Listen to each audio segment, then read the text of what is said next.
Navigating Christian womanhood is about women who are walking with the Lord and doing that from a biblical perspective, encouraging women to do that from a biblical perspective. My whole goal today is to get you to commit to growing in the knowledge of God. I feel that's the key to being stable women in an unstable world. But if you have never made a commitment to Christ, then you got to start right here. The whole point is to encourage women to be mindful of God and intentional in their walk with Him in all aspects of their life.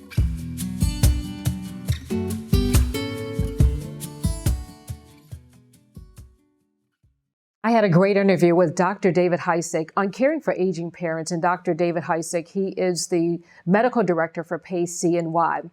And sometimes the best conversations happen after the recording stops. So we continue to have a great conversation on caring for aging parents. So I'd like to share that with you now.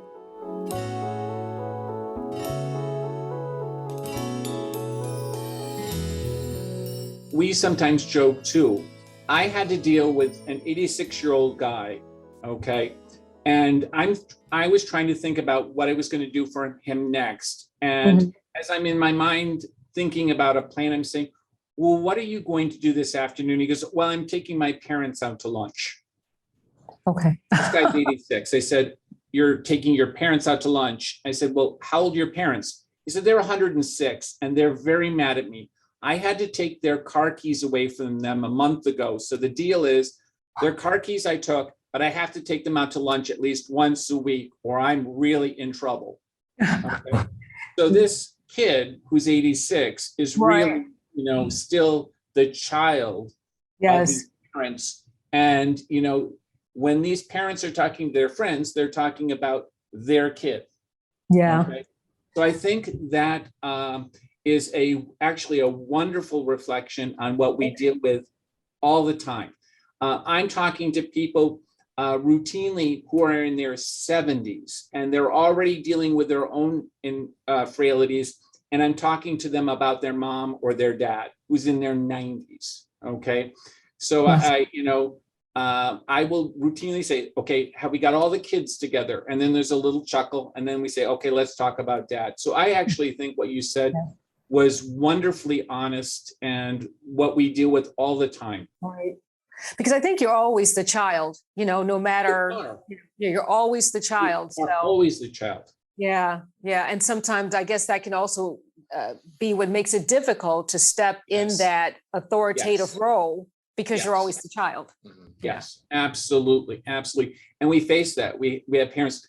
I have people say, well, I'm not going to listen to her. She's just my kid. I mean, I don't listen to my daughter. I'm the mother. I make these decisions. And you have to have the conversation about saying, well, your daughter has your best interest at heart and she's really trying to work this through. And honestly, can you take care of yourself and they go, well, no. And do you kind of need your daughter? And then it's kind of, yes. And it's like, okay, let's work through this. And yeah, we know she's your daughter, but, and she can be difficult at times. Wink, wink, nod, nod.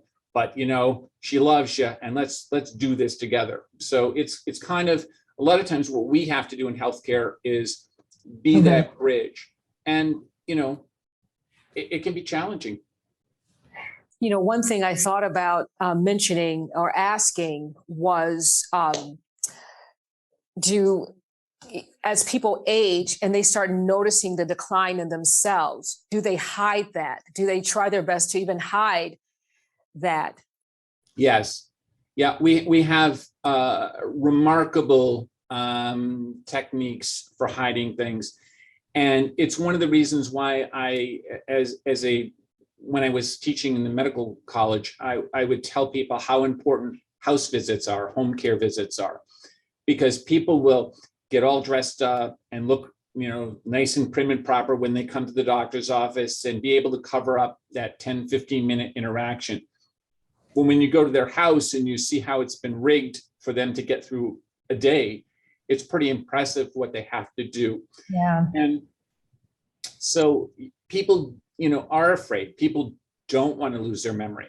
It's frightening to think that you're not going to be able to make your own decisions anymore. Right. That's very frightening. And Alzheimer's disease, Alzheimer's dementia is rising, unfortunately, rapidly. So people are very afraid of that, and people are very frustrated.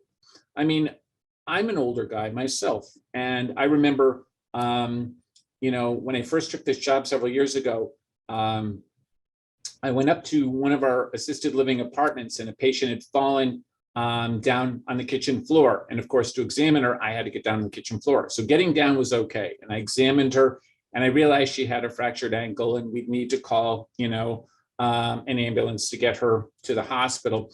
And then as I'm down on the kitchen floor, I'm thinking to myself, oh, gee, I'm not sure I can get back up off this kitchen floor myself. So I'm looking around to figure out how I can kind of, scramble up the kitchen cabinetry to get standing again and look the professional doctor that I'm supposed to be looking Right. in this crisis situation without saying, excuse me, can somebody help me up? It's something that I think we should all, understand and share and so forth, but we don't want to. So we wait to the last minute. Dad's failing, and has been failing for, some years. He's now 80.